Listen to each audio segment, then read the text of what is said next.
जी प्यारे बच्चों, अस्सलाम वालेकुम। बच्चों, हमारा चैप्टर नंबर 10 चल रहा था और चैप्टर नंबर 10 का चौथा लेक्चर, जिसमें सॉल्यूशन की कंसंट्रेशन को एक्सप्रेस करने के मेथड डिस्कस किए थे 6।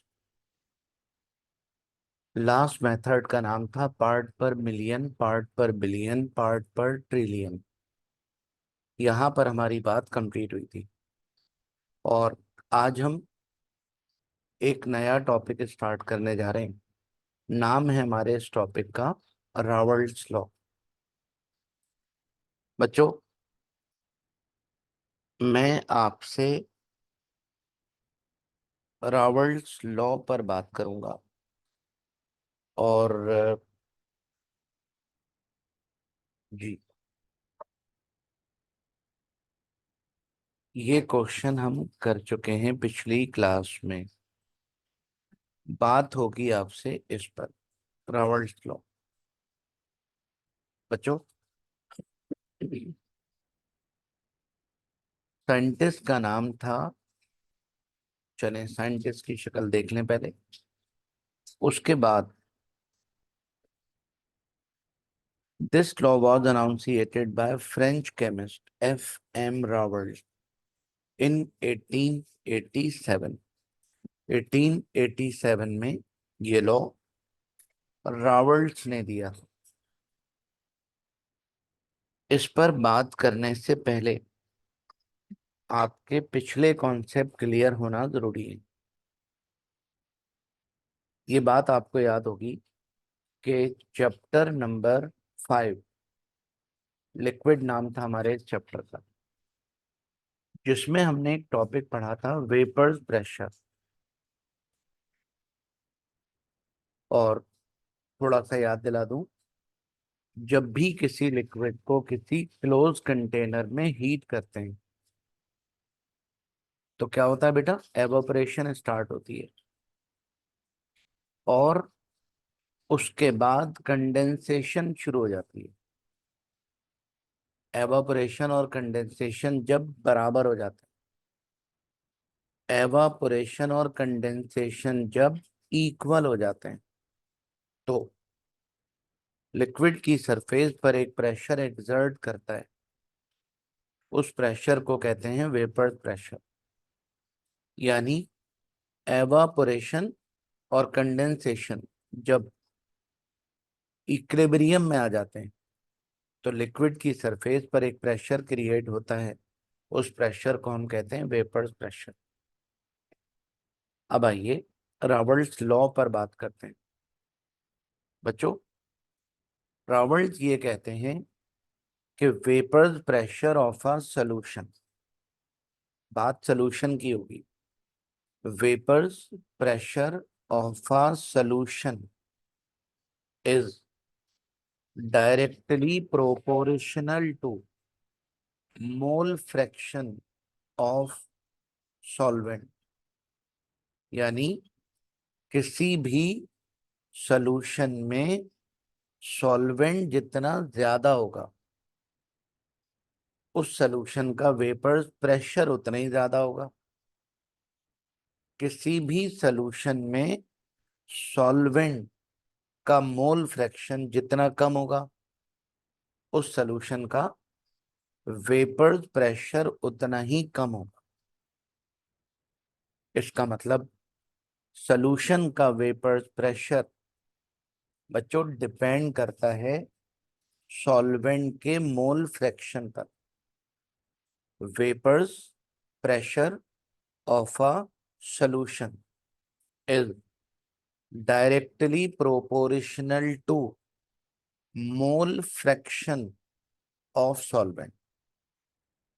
सॉल्वेंट ज्यादा होगा तो वेपर प्रेशर भी ज्यादा होगा, सॉल्वेंट अगर कम होगा तो वेपर प्रेशर भी कम होगा। Number one. नंबर टू, अगर सॉल्यूशन में सॉल्यूट बढ़ा दें, सॉल्यूट बढ़ाएंगे तो सॉल्यूट का मोल फ्रैक्शन बढ़ेगा, और सॉल्यूट का मोल फ्रैक्शन जितना बढ़ेगा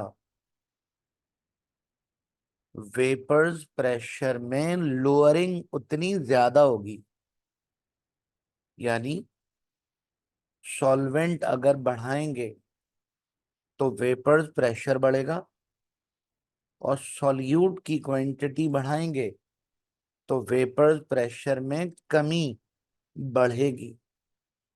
सॉल्यूट जितना ज्यादा होगा, वेपर्स प्रेशर में लोअरिंग उतनी ज्यादा होगी। सॉल्यूट जितना कम होगा, वेपर्स प्रेशर में लोअरिंग उतनी ही कम होगी, यानी lowering of vapours pressure, lowering of vapor pressure is directly proportional to mole fraction of solute। Solution का वेपर प्रेशर सॉल्वेंट के मोल फ्रैक्शन के साथ डायरेक्टली प्रोपोर्शनल, और lowering in vapour pressure is directly proportional to mole fraction of solute. Right बच्चों, एक तीसरा statement और भी है जिस पर मैं आपसे बात करूंगा। पहले ऐसा करें, या जरा दो स्टेटमेंट अपनी आंखों से देखें पहले। जी, स्टेटमेंट नंबर 1। बच्चों, vapour pressure of a solution which is made up non volatile solute with volatile solvent, यानी ऐसा सॉल्यूशन जिसमें सॉल्यूट नॉन वोलेटाइल हो, सॉल्वेंट वोलेटाइल, ऐसे सॉल्यूशन की बात हो रही है। बच्चों, सॉल्यूट नॉन वोलेटाइल हो, just like sugar non volatile, और सॉल्वेंट वोलेटाइल हो जस्ट लाइक वाटर वोलेटाइल। तो अगर ऐसा सॉल्यूशन हो जिसमें सॉल्यूट नॉन वोलेटाइल हो, सॉल्वेंट वोलेटाइल हो, तो vapour pressure of a solution is directly proportional to mole fraction of solvent. जी, रीड कीजिए बेटा। The vapour pressure of a solution which is made up of non-volatile solute with volatile solvent is directly proportional to mole fraction of solvent। Right? Number two. Number two, lowering of vapor pressure, यानी vapor pressure में कमी। Lowering of vapor pressure of a solution is directly proportional to the mole fraction of solute. बच्चों, statement number 1 और statement number 2, और एक तीसरा statement भी है, और तीसरा स्टेटमेंट बच्चों ये है, relative lowering of vapours pressure of a solution is equal to mole fraction of solute.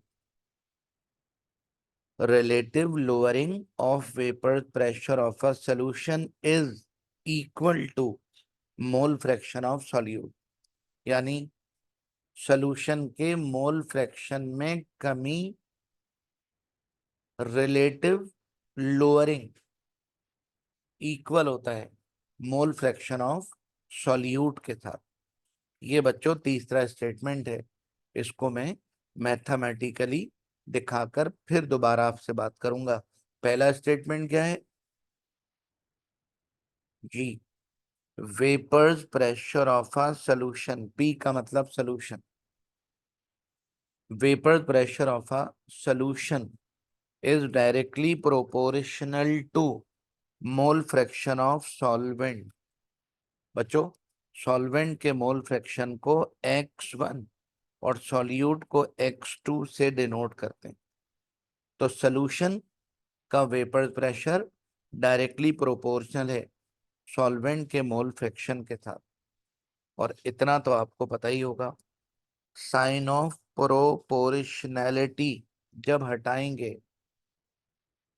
तो साइन ऑफ इक्वलिटी और कांस्टेंट आ गया बच्चों। पी नॉट, ये जो पी नॉट है ये कांस्टेंट है और ये वेपर प्रेशर है प्योर सॉल्वेंट का, right.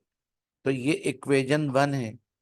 According to statement number 1 बता दीजिए कि P specifies the vapour pressure of solution, P not represent vapour pressure of pure solvent, और X1 बच्चों, X1 mole fraction of solvent.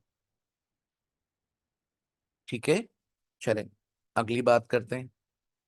और बच्चों अगली बात यह है कि mole fraction of solute plus solvent is equal to 1। Solute और सॉल्वेंट का mole fraction is equal to 1। यहां से बेटा X2 को इधर ले गए तो X1 की वैल्यू आ गई। ऐसा कीजिए, X1 की इस वैल्यू को इक्वेशन 1 में सब्स्टिट्यूट कर दें। ये देखिए बच्चों, X1 की जगह 1 माइनस X2। ओके, अच्छा, पूरे ब्रैकेट को P नॉट से मल्टीप्लाई करके देखते हैं। P नॉट से मल्टीप्लाई किया तो ये आ गया। अब बेटा एक काम कर लीजिए, अब बच्चों एक काम कर लीजिए, और वो काम ये है कि ये जो माइनस का P नॉट एक्स है इसको इधर ले जाइए, ये हो जाएगा P नॉट X2, और P को इधर ले आइए, ये बन जाएगा P नॉट माइनस P। यानी यानी इक्वेशन मिल गई बच्चों, इक्वेशन मिल गई। P not minus P is equal to P not X2। Okay, अच्छा, आप ये बात जानते हो कि P नॉट प्योर सॉल्वेंट का वेपर प्रेशर है और P वेपर प्रेशर है सॉल्यूशन का। यानी प्योर सॉल्वेंट का वेपर प्रेशर माइनस सॉल्यूशन का वेपर प्रेशर। इसका मतलब ये हुआ कि डेल्टा P, तो इक्वेशन बन गई delta P is equal to P not X2। और बच्चों, और बच्चों according to statement number 3, according to statement number 3, अच्छा एक बात और, अगर साइन ऑफ इक्वेलिटी और P नॉट गायब कर दूं तो साइन ऑफ प्रोपोर्शनैलिटी आ गई बच्चों।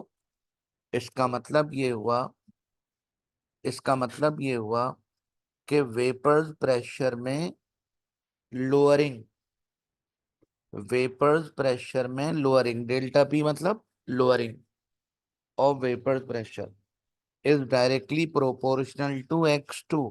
X2 का मतलब सॉल्यूट का मोल फ्रैक्शन।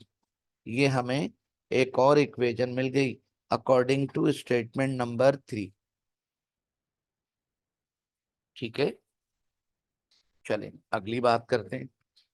और अगली जो बात है वो ये है कि delta P is lowering of vapours pressure.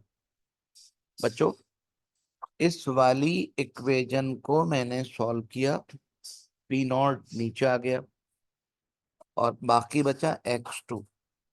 तो delta P upon P not, delta P का मतलब lowering of vapour pressure upon pure solvent का वेपर प्रेशर, इसको कहते हैं relative lowering of vapour pressure. ये क्या है बेटा, relative lowering of vapour pressure is equal to mole fraction of solute. आप अगर एक मर्तबा फिर स्टेटमेंट नंबर 3 देखें statement number 3, relative lowering of vapor pressure of a solution is equal to the mole fraction of solute। और आप अगर इसको देखें तो इसी के अकॉर्डिंग हमने ये वाली इक्वेशन मिल गई अकॉर्डिंग टू स्टेटमेंट नंबर 3। तो बच्चों, delta P upon P not is the relative lowering of vapours pressure. ठीक है, यहां पहुंचकर हमारा रावल्स लॉ कंप्लीट होता है। तो जल्दी से एक मर्तबा रिपीट करें। रावल्स लॉ के बच्चों 3 स्टेटमेंट है। पहला statement, vapour pressure of a solution is directly proportional to mole fraction of solvent. Number 2, lowering of vapour pressure is directly proportional to mole fraction of solute. Number 3, relative lowering of vapor pressure is equal to mole fraction of solute। आपने बच्चों, आपने ये law यहां से start करना है। Statement number 1 लिखेंगे, statement number 2 लिखेंगे, स्टेटमेंट नंबर 3 लिखेंगे और फिर मैथमेटिकल वर्क करते हुए यहां तक आ जाएंगे और यहां पहुंचकर बात फिनिश। ओके बेटा, चलें अगली बात करते हैं। रावल्स लॉ के हमें न्यूमेरिकल्स स्टार्ट करने। और बच्चों, रावल्स लॉ के न्यूमेरिकल्स में numerical number 1, 10.6, glucose is a non-volatile solute in water, no doubt। Glucose एक नॉन वोलेटाइल सॉल्यूट है, ठीक है। अ ग्लूकोज सोल्यूशन कंटेन 0.15 मोल ग्लूकोज। ग्लूकोज का सोल्यूशन है और उसमें ग्लूकोज 0.15 मोल है एंड 5.8 मोल वाटर। तो आपको ग्लूकोज के यानी सॉल्यूट के मोल गिवन है, आपको सॉल्वेंट के मोल गिवन है, टेम्परेचर भी गिवन है। Determine lowering in vapours pressure. Vapour pressure में लोअरिंग पता करनी है if the vapour pressure of pure water. बच्चों, प्योर वाटर मतलब पी नॉट। प्योर वाटर का वेपर प्रेशर 17.5 टॉर है। जब उसमें 0.15 मोल ग्लूकोज ऐड कर देंगे तो वेपर प्रेशर में लोअरिंग कितनी होगी? Okay, lowering of vapour pressure यानी डेल्टा पी मालूम करना है। जी बच्चों, अब आप मुझे बताइए, सबसे पहले बच्चों ग्लूकोज का मोल फ्रैक्शन पता करना है। तो ग्लूकोज के mole upon total mole. Glucose के मोल 0.15 और टोटल मोल ये रहे, तो ग्लूकोज का मोल फ्रैक्शन आ गया। मतलब ये हुआ कि X2 मिल गया आपको। ये बेटा X2 है, ठीक है। अब क्या करेंगे? रावल्स लॉ अप्लाई करेंगे और रावल्स लॉ ये कहता है कि delta P is equal to P not X2। Delta P निकालना है, पी नॉट गिवन है, X2 हमने अभी अभी निकाला। बच्चों, डेल्टा पी आ गया, यानी वेपर्स प्रेशर में जो लोअरिंग होगी, वेपर प्रेशर में ग्लूकोज ऐड करने के बाद जो कमी होगी वो 0.411 टॉर के बराबर होगा। ये बच्चों आपकी बुक का क्वेश्चन है, इसका जरूर लिहाज कीजिएगा, ख्याल कीजिएगा, जरूर तैयार कीजिएगा। ठीक है। और ये भी आपकी बुक का क्वेश्चन है 10.7। Vapours pressure of pure liquid A, एक लिक्विड है ए, उसका वेपर्स प्रेशर है 37 millimetre of H G P not at 27 degree centigrade. It is mixed into another liquid B to make a solution. इसको mix किया एक और liquid में B और सॉल्यूशन बन गया। The vapor pressure of A in the solution is found to be, A का vapours pressure बच्चों 33 millimetre of H G. Calculate the mole fraction of A का मोल फ्रैक्शन निकालना है। एज्यूम करना है कि इट ओबेज रावल्स लॉ। जी बच्चों, सिंपल सा क्वेश्चन है। क्या करोगे? रावल्स लॉ अप्लाई करेंगे। P is equal to P naught X A. आपको P गिवन है, पी नॉट भी गिवन है, क्रॉस मल्टीप्लाई करके वैल्यू पुटअप की और मोल फ्रैक्शन आ गया ए का। ओके बेटा, मोल फ्रैक्शन, मोल फ्रैक्शन की चूंकि कोई यूनिट नहीं होती, लिहाजा बात यहीं पर फिनिश।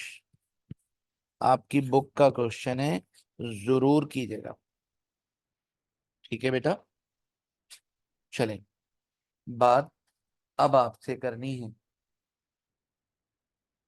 जिस टॉपिक पर आपसे बात करनी है, जिस टॉपिक पर यहां से बेटा नई बातें शुरू होने जा रही हैं, ideal and non ideal solution पर। रावल्स लॉ से रिलेटेड टॉपिक है ये। आइडियल सॉल्यूशन ऐसे सॉल्यूशन को कहते हैं जो रावल्स लॉ को ओबे करता हो। जी, पढ़ के बताइए। बाइनरी सॉल्यूशन बच्चों, दो कंपोनेंट को मिलाकर जो सॉल्यूशन तैयार किया जाए उसको कहते हैं binary solution of two miscible liquid which is perfectly obey the Raoult's law are referred as ideal solution। बच्चों, आइडियल सॉल्यूशन ऐसे सॉल्यूशन को कहते हैं जो रावल्ट्स लॉ को ओबे करता हो परफेक्टली। टू मिक्सेबल लिक्विड मिलाएं, राइट, और अगर वो रावल्ट्स लॉ को परफेक्टली ओबे करता हो तो ऐसे सॉल्यूशन को हम आइडियल सॉल्यूशन कहते हैं बच्चों। अच्छा, आप अगर इसी को उलट दें तो non ideal. Binary solution of two miscible liquid which do not satisfy Raoult's law due to difference in attractive forces and molecular size of solute and solvent particle known as non-ideal solution। तो non ideal solution ऐसे solution को कहते हैं जो Roberts law को ओबे ना करता हो। और बच्चों, there are four distinct characteristics of an ideal solution. Number one, it obeys Raoult's law at all temperature and concentration। Temperature कोई भी हो, कंसंट्रेशन कोई भी हो, ये रावल्ट्स लॉ को ओबे करता है। Molecular interaction of liquid A B B and A B remain almost same. बच्चों, ए सॉल्यूट है, बी सॉल्वेंट है, ए सॉल्यूट के दरमियान अट्रैक्शन, बी सॉल्वेंट के दरमियान अट्रैक्शन, और ए बी सॉल्यूट और सॉल्वेंट के दरमियान अट्रैक्शन सेम होती है। यानी between solute and solute attraction, between solute and between solute and solute attraction, between solvent and solvent attraction, between solute and solvent attraction अगर सेम हो तो हम कहेंगे ये सोल्यूशन आइडियल सोल्यूशन है। बच्चों, आइडियल सोल्यूशन वो सोल्यूशन होता है जिसमें नो हीट एब्जॉर्ब और evolve in the formation of an ideal solution. Ideal solution बनाते हैं जब तो कोई हीट इवॉल्व नहीं होती, कोई हीट एब्जॉर्ब नहीं होती। ओके, यानी delta H is equal to 0। No change in volume take place, कोई वॉल्यूम चेंज नहीं होता in the formation of ideal solution, यानी delta V is equal to 0। Volume का चेंज भी 0 होता है। और बच्चों, एग्जाम्पल देकर आपने बात को कंप्लीट कर दिया। ये हमारे चैप्टर का क्वेश्चन नंबर 10 था। तो जब आप रॉबर्ट्स लॉ याद करने बैठें तो बच्चों आइडियल और नॉन आइडियल सॉल्यूशन भी लाजमी तैयार करेंगे। ठीक है बेटा। और हमारे चैप्टर का एक लास्ट टॉपिक बाकी बचा है जिसका नाम है कोलिगेटिव प्रॉपर्टीज ऑफ सॉल्यूशन। ठीक है। और रॉबर्ट्स लॉ यहाँ तक कंप्लीट हुआ विद न्यूमेरिकल। मैं मजीद न्यूमेरिकल इंशाल्लाह कॉलेजेस के पेपर के आपको सॉल्व करके भेजूंगा, जब तक आप इसकी तैयारी कर लीजिएगा। कोलिगेटिव प्रॉपर्टीज पर इंशाल्लाह ये हमारे चैप्टर नंबर 10 का 5वां लेक्चर था। छठा आखिरी लेक्चर होगा जिसमें मैं कोलिगेटिव प्रॉपर्टीज पर आपसे बात करूंगा। ठीक है। तब तक बेटा अपना बहुत ख्याल रखिएगा। अल्लाह हाफिज।